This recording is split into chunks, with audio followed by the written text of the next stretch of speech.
Hey guys, Tony with True here.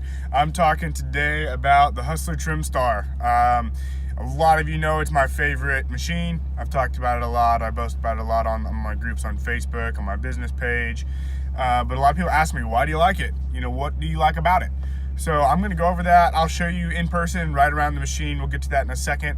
And I'll show you the ins and outs, the things I don't like, things I do like. But quick backstory on how I got it, why I ended up switching to Hustler and especially to the Trimstar. I started out on John Deere's, the regulars, right on zero turns, wasn't real fond of them. Switched over to Skag. My main unit was a Skag walk behind because it allowed me to lay down some really sweet stripes. I liked it, did a good job. It wasn't the best machine I've had. The motor ended up going out on it. And my dealer said, hey, why don't you try the Trimstar? And I said, I don't know, that thing seems funky to me. The H-bar steering is weird and I don't know anything about it. I hadn't heard anybody talking about it. I didn't really see him being run around town. So I'm like, well, I'll jump on YouTube. I YouTubed it. I found maybe 3 videos on the Trimstar and none of them really were that helpful for helping me decide whether or not I wanted to run it, whether it was a machine I wanted to invest in. But I trust my dealer. And so I said, hey, I'll give it a shot. So I paid him cash, bought a new one, and long story short, I love it now. It's been a couple years. I put several hundred hours on it, and it's had a few minor problems. Every machine does, but overall, it's been a champion machine that I've added to the fleet. So let's go over it in person. Let's get to it. Hey guys, here we are, Hustler Trimstar. She's not beautiful anymore. Like I said earlier, she's got several hundred hours on it, but this is real. Everyone likes to do reviews on equipment after they've demoed it for a week or a day or whatever, but it's hard to get the real story till you got several hundred hours on it, till it's got some real wear. So, I try to keep my stuff clean, power wash it once a week or once every other week, so it's not as filthy as it could be, but it isn't clean by any means either. So I'll grab the camera, I'll show you a few points, and then I'll get into the bad and the good about it. So I'm gonna start with the bad. Let's see, what is there to talk about with the bad? First things first. One, the H-bar steering. Go ahead and take the park brake off. It's simple. Roll it forward to go forward, pull it back to go backwards, tilt to turn side to side. But that's cool. Operator presence sensors are these tabs right here. And at first, they worked fine. I think it was at like 14 hours, I started having trouble with these sensors. Same with the parking brake sensor. So the parking brake would be on, and I'd be trying to start it, and it wouldn't go, and it wouldn't go, and it wouldn't go. And I'm like, man, what is wrong with the motor on this thing? It's brand new. Is it the carb? What's up? Realized it was the operator presence sensors. So I started just leaving the parking brake on, and I would hold one of the tabs down while I started it. Not a big deal, but that shouldn't be a problem. That shouldn't be something I have to mess with.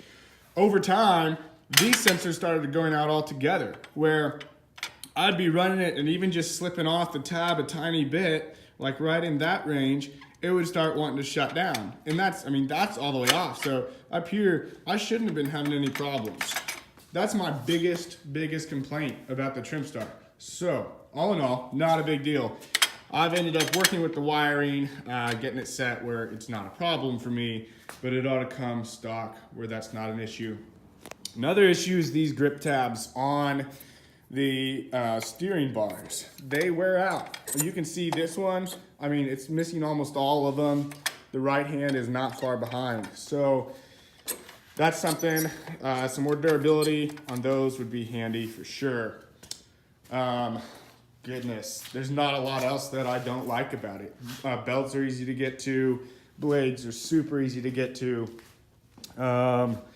So let's get into the positives. I want to hit some highlights. A lot of guys mention all the same things. It's got good updraft, or its stripe's good. Well, almost any mower stripe's good if you know what you're doing when you're striping. So it does have good updraft. I run a Fusion high lift blade on it, and that really helps bring the air draft up, and then the deck can lay the grass over as you're driving over it. So this funky looking rig on here is just for my grass catcher, nothing crazy there. All right, one of my absolute favorite highlights of the machine, this deck control right here, the deck adjustment. I have run every big brand walk behind out there. I ran just about all of them at GIE, a lot of the smaller companies as well.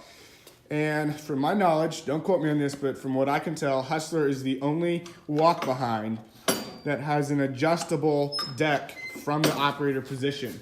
I can be operating it with my left hand and reach over with my right hand and adjust the deck height.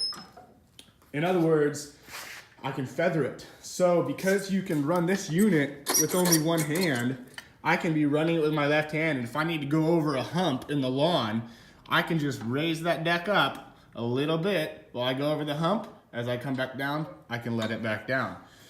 So again, as far as I know, it's the only walk behind on the market that has a featherable deck from the operator position. Most of them have single height adjustment pins, usually 4 pins around the deck.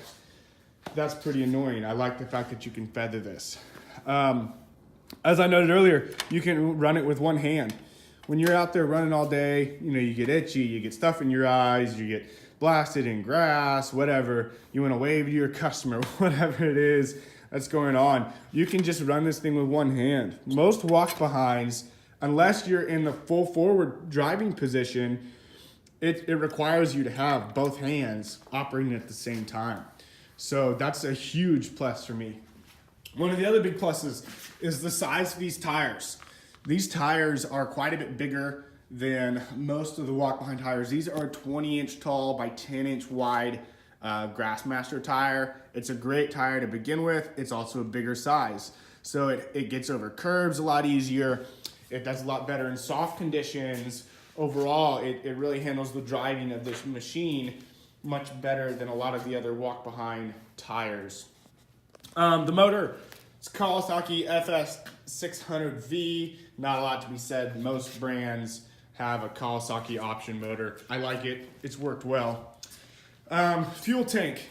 I like it. It's been a good tank. I wish it was bigger. Simply, I think I could have another couple gallons on there without any problem. I can't make it through a day of mowing. I think with just a couple gallons more, I typically would be able to. So that would be a plus. Now, look down here. I've got the Proslide on there. This is made by Nova. That's a Proslide XT. And then I've got a custom bracket on there to make up for this angle. That's another thing. Shout out to Hustler. Make this flat if you can. Almost everybody's running sulkies or Proslides behind a commercial walk behind. So having that sharp of an angle on there isn't helpful. It ought to just come down flat like all the other brands. My 2 cents. Real quick note right there. Let's see. The belts, it's super easy to get to. You just, these thumb screws, unscrew them. You get right to the belts and pulleys, the main plate under here. Hustler has a really nice, I